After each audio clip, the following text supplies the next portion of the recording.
One of the things that you said in your share that I just want to speak to, I don't want to put words in your mouth, but it was something like waiting to feel grounded. I'm waiting to feel grounded. You said, like, I see a lot of the guys on the call feel pretty solid. I'm waiting to feel that way. I I think that's a high expectation, and I think if we're all honest, what speaking for myself, I'm feeling at peace with anxiety, fear, uncertainty. It hasn't gone away. It comes. It's here. The practice is to make space for that, to make space for your own fear, anxiety. It's these practices that we engage in are shifting your consciousness from the content to the context of the moment. If we learn how to abide in the context of the moment, the awareness side of things, then we can peacefully observe fear arising, passing, anxiety arising, passing. So it's not, if your expectation is that you would just want to feel really, really good in the midst of all this, that may not happen. But you can be at peace in the midst of this chaos. That is totally attainable. And some suggestions that I would offer you and for the group.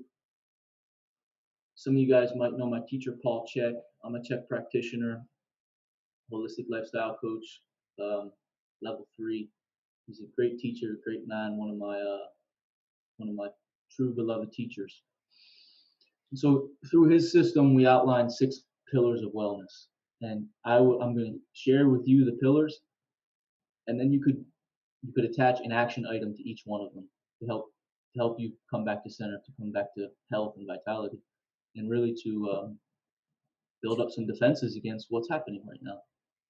So I like to list these in order when I work with my clientele. I think in order of their importance.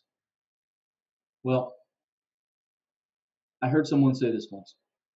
If you want to know what God is, have a look at the things that you cannot live without. So by that rationale, I would say that the most important thing is consciousness. Because if we're not conscious, we don't even know that we're alive. So the practice of consciousness is the practice of meditation. If we have time tonight, I would like to actually share a meditation practice that you might be familiar with, Eric, that you could add to the daily routine. That's the practice of metta, cultivation of loving kindness. So I know you have some resources and you have some instruction around meditation. So with regard to that pillar, you could say, okay, for at least 5 minutes a day, 10 minutes a day, 15 minutes a day, whatever feels right, I'm going to commit to the practice. Number 2 is inhale and the exhale. We only get 3 minutes, 5 minutes maximum before we die. So by that rationale, the breath must be pretty important.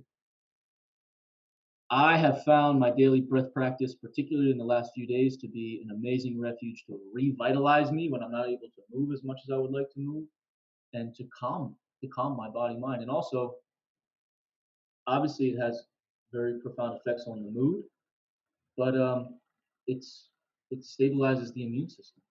Vigorous breath practice. So that's another one. And for you guys, it could be as simple as 15 full capacity inhales and exhales. Just pump the body, because what we're doing when we do that is moving the body, moving the intercostal muscles, pumping the lymphatic system, and moving toxicity out of the body. So we're making it easier on our immune system. Pillar number 3, we have consciousness, breath. Number 3, sleep. We can go longer without food and water than we can without sleep. Sooner or later, the intelligence of your body is just going to turn you off and shut you down. So sleep hygiene at this time, look, we don't have work, most of us. So it's time to catch up on sleep. Sleep is free medicine. And if you're not sleeping, but you're working out and exercising, then you're stepping over dollars to pick up dimes. So we could all stand to put some practices in a container around our sleep hygiene.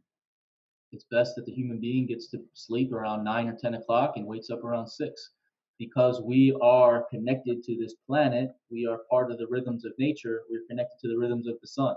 We can't just decide that, oh, for me, it works better if I stay up till 2 and sleep till 10, or I actually only need 4 hours of sleep. Not true. So there's another one for you, sleep hygiene.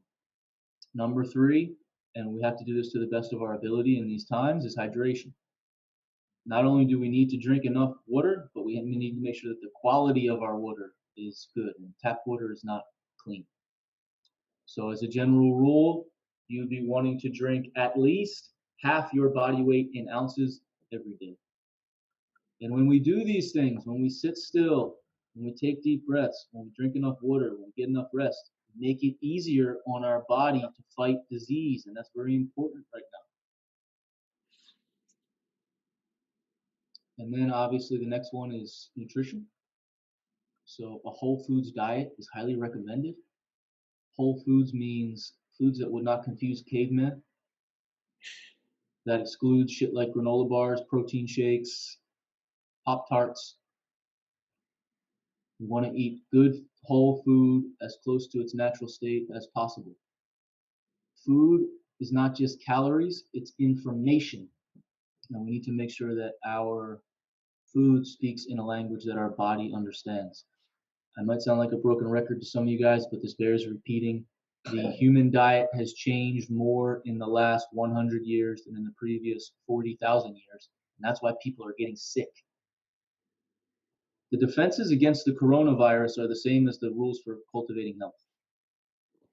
And when the coronavirus blows over, there'll be a new disease of the dead. But we won't be vulnerable to it if we're daily cultivating our health. And so the last one of the 6 pillars, so far we have consciousness, breath, sleep, hydration, nutrition, and then now we come to movement. So again, we are designed to move. Our ancestors were stalking the plains. We come from good hardy stock of hunters and gatherers, and the modern era is not really conducive to our biology. We're not built to sit inside and be at a desk. So movement is crucial, and it doesn't need to be a grueling workout. For you, Eric, you want to get back to it, do 25 squats in the morning, 10 push-ups, 15 sit-ups, and take a walk for 1.5 miles. That's good. That's enough. That's a start. And what you find is as you live in according to these foundation principles, you have more energy to bring to your movement diet. So if you're not sitting still, if you're not sleeping, if you're not breathing, if you're not eating good food or drinking quality water, but you're kicking your own ass at the gym, you're not doing yourself any favors. You're running yourself into an energetic deficit and you're going to get sick. So those are 6 areas of focus for you. You could do them all at the same time. You could pick one a day over the next 6 days. All you guys could. But remember, this is the practice of cultivating health. And when we live this way, we're prepared for what's happening now. And we don't get sick. We're available to help. I personally like to frame my practice for the cultivation of health as an act of service, because I want to be around for a while and I want to live long and I want to help people for as long as I can. So taking care of myself becomes service to the collective. Furthermore, I don't want to be in a position where I burden my loved ones with my care. So I commit to stewarding my body and mind well so that I don't need to rely on other people. I can care for myself and care for others when they're ill.